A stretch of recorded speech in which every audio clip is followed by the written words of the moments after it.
ಕೊಳ್ಳಿ 3 ಕೋಟಿ ಆಸ್ತಿ ಲೆಕ್ಕನ 3 ಕೋಟಿ ಆಸ್ತಿ ಲೆಕ್ಕನೂ ಕೊಡಬೇಕು, 1,96,00,000 ಲೆಕ್ಕನೂ ಕೊಡಬೇಕು, ಫೋನ್ ಆಪರೇಟಿ ಸಸ್ಪೆಂಡ್ ಆಗಿರೋ ಲೆಕ್ಕ ಕೊಡಬೇಕು, ಬ್ಲಾಕ್ ಲಿಸ್ಟ್ ಹಾಕಿರೋದಕ್ಕೆ ತಿರ್ಗಾ ವರ್ಕ್ ಆರ್ಡರ್ ಕೊಡೋದು ಫೋನ್ ಆಪರೇಟಿ ಅವರೇ ಮಾತಾಡಬಲ್ಲರು. ಎಲ್ಲ ಗ್ರಾಮೀಣ ಪ್ರದೇಶದಿಂದ ಬಂದಿರೋರು ಅದಕ್ಕಿಂತ ಹೆಚ್ಚು ಮಾತಾಡ್ತಾರೆ. ಆದ್ರಿಂದ ನಾಲ್ಗೆ ಮೇಲೆ ಹಿಡ್ಕೊಳ್ಳಿ. ನಿಮ್ದು ಅಲಿಗೇಷನ್ ಇದೆಯಾ, ಜನ ನಿಮ್ಗೆ ವೋಟ್ ಹಾಕಿದ್ದಾರೆ, ಗೆಲ್ಸಿದ್ದಾರೆ, ನಿಮ್ಗೆ ಯಾವುದೇ ಸಮಸ್ಯೆನ ಬಗೆಹರಿಸಕ್ಕೆ ವೇದಿಕೆ ಇದೆ, ವೇದಿಕೆಗೆ ಬನ್ನಿ, ಕೂತ್ಕೊಳ್ಳಿ, ಮಾತಾಡಿ. ಈಗ 39 ಜನದ ಮೇಲೆ ಅಪಾಯಿಂಟ್ಮೆಂಟ್ ಕೊಟ್ಟಿದ್ರೆ, ಅವ್ರು ಏನಾದ್ರು 39 ಮೇಲೆ ಅಪಾಯಿಂಟ್ಮೆಂಟ್ ಕೊಟ್ಟಿದ್ರೆ ನಾನು ನಿಮ್ಮ ಜೊತೆ ನಿಂತ್ಕೊಳ್ತೀನಿ. ಒಬ್ರು ಎಕ್ಸ್ಟ್ರಾ ಕೊಟ್ಟಿದ್ರು 39 ಜನದ ಮೇಲೆ, ನಾನು ನಿಮ್ಮ ಪರ ನಿಂತ್ಕೊಂಡು ಈ ಒಂದು ಆಡಳಿತ ಮಂದಿ ವಿರುದ್ಧ ನಿಂತ್ಕೊಂಡು ನಾನು ಹೋರಾಟ ಮಾಡ್ತೀನಿ.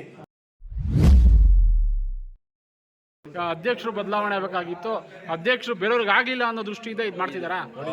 ನೋಡಿ ಈಗ ಅವರು 7ನೇ ತಾರೀಕು ತಿಂಗಳು 7ನೇ ತಾರೀಕು ಅವಿಶ್ವಾಸ ಲೆಟರ್ ಕೊಟ್ಟಿರ್ತಾರೆ, ಕೊಟ್ಟಿದ್ದಾರೆ. ಅವಿಶ್ವಾಸ ಫೇಲ್ ಆಗಿದೆ, ಅವರು ಡಿಪ್ರೆಸ್ ಒಳಗಾಗಿರ್ತಾರೆ. ನಾನು ಕೆಲವು ಚಾನೆಲ್ ನೋಡಿದೆ, ಸಭೆ ನಡೆದಲ್ಲಿ ಡೈರೆಕ್ಟರ್ಗಳು ವಿರೋಧ ಮಾಡಿದ್ರು ಅಂತ. ಅದು ಸಭೆನೇ ಅಲ್ಲ, ಅಧ್ಯಕ್ಷರು ಒಬ್ಬರೇ ಚೇಂಬರಲ್ಲಿ ಕೂತಿರ್ತಾರೆ, ಏಕಾಏಕಿ 4 ಜನ ಡೈರೆಕ್ಟ್ರು ಮತ್ತೆ ಅವರು ಒಂದಷ್ಟು ಜನ ಬೆಂಬಲಿಗರು ಬಂದು ಏಕಾಏಕಿ ಮಾತಾಡ್ತಾರೆ. ಅದು ಸಮಾಜಕ್ಕೆ ರಾಂಗ್ ಇನ್ಫಾರ್ಮೇಶನ್ ಏನಂದ್ರೆ ನಿರ್ದೇಶಕಗಳು ಸಭೆಯಲ್ಲಿ ಗಲಾಟೆ ಆಯಿತು ಅಂತ. ಅದು ದಯಮಾಡಿ ಅದನ್ನು ತೆಗಿಬೇಕು. ನಿರ್ದೇಶಕ ಸಭೆ ಅಲ್ಲ ಅದು, ಅಧ್ಯಕ್ಷರು ಒಬ್ಬರೇ ಕೂತಿದ್ದಾಗ ಏಕಾಏಕಿ ಬಂದು ಅವರು ಗಲಾಟೆ ಮಾಡ್ತಾರೆ, ಕೆಲವೊಂದಷ್ಟು ಅಲಿಗೇಷನ್ ಮಾಡ್ತಾರೆ. ಆ ಅಲಿಗೇಷನ್ ಎಲ್ಲತ್ವೆ ಅವ್ರು 3 ಕೋಟಿ ರೂಪಾಯಿ ಆಸ್ತಿನ ಸಂಘಕ್ಕೆ ಕೊಟ್ಟೆ ಅಂತ ಹೇಳ್ತಾರೆ. ಅವರು 3 ಕೋಟಿ ರೂಪಾಯಿ ಆಸ್ತಿ ಕೊಟ್ಟರೆ ಸಂಘಕ್ಕೆ ಒಂದು ಪೈಸದ ಆಸ್ತಿ ಕೊಟ್ಟಿಲ್ಲ. ಅವರು ಕೊಟ್ಟಿರೋ ದಾಖಲೆ ತಗೊಬನ್ನಿ, ನಾವು ರಾಜೀನಾಮೆ ಕೊಟ್ಬಿಟ್ಟು ನಾವು 15 ಜನ ರಾಜೀನಾಮೆ ಕೊಟ್ಬಿಟ್ಟು ನಾವು ಹೋಯ್ತೀವಿ. 3 ಕೋಟಿ ಆಸ್ತಿ ಅವ್ರು ಕ್ಲಿಯರ್ ಮಾಡಲೇಬೇಕು, ಸಂಘಕ್ಕೆ ಕೊಟ್ಟಿರೋಂಥ ವಿಚಾರ. ಇಡೀ ರಾಜ್ಯದ ಜನ ಇವತ್ತು ಅವರ ಮೆಚ್ಚಿಗೆ ಕೂಗ್ತಾವ್ರೆ.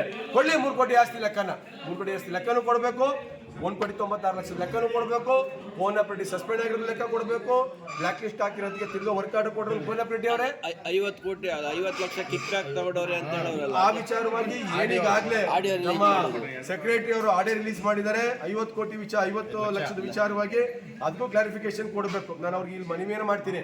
ನಾವೆಲ್ಲ ಒಂದು ಗೌರವದ ಕುಟುಂಬದಿಂದ ಬಂದಿದ್ದೀವಿ. ಮೈಸೂರು ನಾಗರಿಕರು ನಂಗೆ ಒಂದು ಒಳ್ಳೆಯ ಸಂಸ್ಕಾರ ಕೊಟ್ಟಿದ್ದಾರೆ. ನಾವು ಯಾವತ್ತು ಏಕವಚನ ಆಗಲಿ ಅಥವಾ ಅಸಂವಿಧಾನಿಕ ಪದಗಳನ್ನು ಉಪಯೋಗಿಸಲ್ಲ. ನಾನು ಅವ್ರಿಗೆ ಈ ಸಂದರ್ಭದಲ್ಲಿ ಮುಂದೆ ಅವ್ರು ಶಾಸಕರಾಗಬೇಕು, ಅದಾಗಬೇಕು, ಇದಾಗಬೇಕು ಅಂತ ಆಸೆ ಇಟ್ಕೊಂಡಿರೋಂಥವ್ರು, ದಯವಿಟ್ಟು ಈ ಥರ ಪದಗಳನ್ನ ಉಪಯೋಗಿಸಿ ನಮಗೂ ಮಾತಾಡೋಕ್ಕೆ ಅವಕಾಶ ಮಾಡಿಕೊಡ್ಬೇಡಿ. ಇಲ್ಲೆಲ್ಲರೂ ಮಾತಾಡಬಲ್ಲರು, ಎಲ್ಲ ಗ್ರಾಮೀಣ ಪ್ರದೇಶದಿಂದ ಬಂದಿರೋರು ಅದಕ್ಕಿಂತ ಹೆಚ್ಚು ಮಾತಾಡ್ತಾರೆ. ಆದ್ರಿಂದ ನಾಲ್ಗೆ ಮೇಲೆ ಹಿಡ್ಕೊಳ್ಳಿ. ನಿಮ್ದು ಅಲಿಗೇಷನ್ ಇದೆಯಾ, ಜನ ನಿಮ್ಗೆ ವೋಟ್ ಹಾಕಿದ್ದಾರೆ, ಗೆಲ್ಸಿದ್ದಾರೆ, ನಿಮ್ಗೆ ಯಾವುದೇ ಸಮಸ್ಯೆನ ಬಗೆಹರಿಸಕ್ಕೆ ವೇದಿಕೆ ಇದೆ, ವೇದಿಕೆಗೆ ಬನ್ನಿ, ಕೂತ್ಕೊಳ್ಳಿ, ಮಾತಾಡಿ. ಈಗ 39 ಜನದ ಮೇಲೆ ಅಪಾಯಿಂಟ್ಮೆಂಟ್ ಕೊಟ್ಟಿದ್ರೆ, ಅವ್ರು ಏನಾದ್ರು 39 ಮೇಲೆ ಅಪಾಯಿಂಟ್ಮೆಂಟ್ ಕೊಟ್ಟಿದ್ರೆ ನಾನು ನಿಮ್ಮ ಜೊತೆ ನಿಂತ್ಕೊಳ್ತೀನಿ.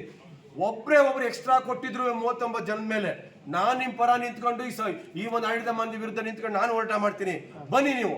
ಅದನ್ನ ಬಿಟ್ಟು ಫಾಲ್ಸ್ ಎಲಿಗೇಷನ್ ಮಾಡ್ಕೊಂಡು ನಮ್ಗೆ, ನಮ್ಮ ಸಮಾಜಕ್ಕೆ, ನಮ್ಮ ಕುಟುಂಬಕ್ಕೆ ಅಗೌರವ ತರಕ್ಕೆ. ಈಗ ನಮ್ಮ ಮಕ್ಳುಗಳು ನೋಡ್ತಾ ಇರ್ತಾರೆ ಕಣ್ರಿ, ಇದೇನಪ್ಪ ಹಿಂಗೆ ಅಂತ ಇವರು ಯಾರಿಗಂತ ಇದ್ರು ಏನ್ರಿ.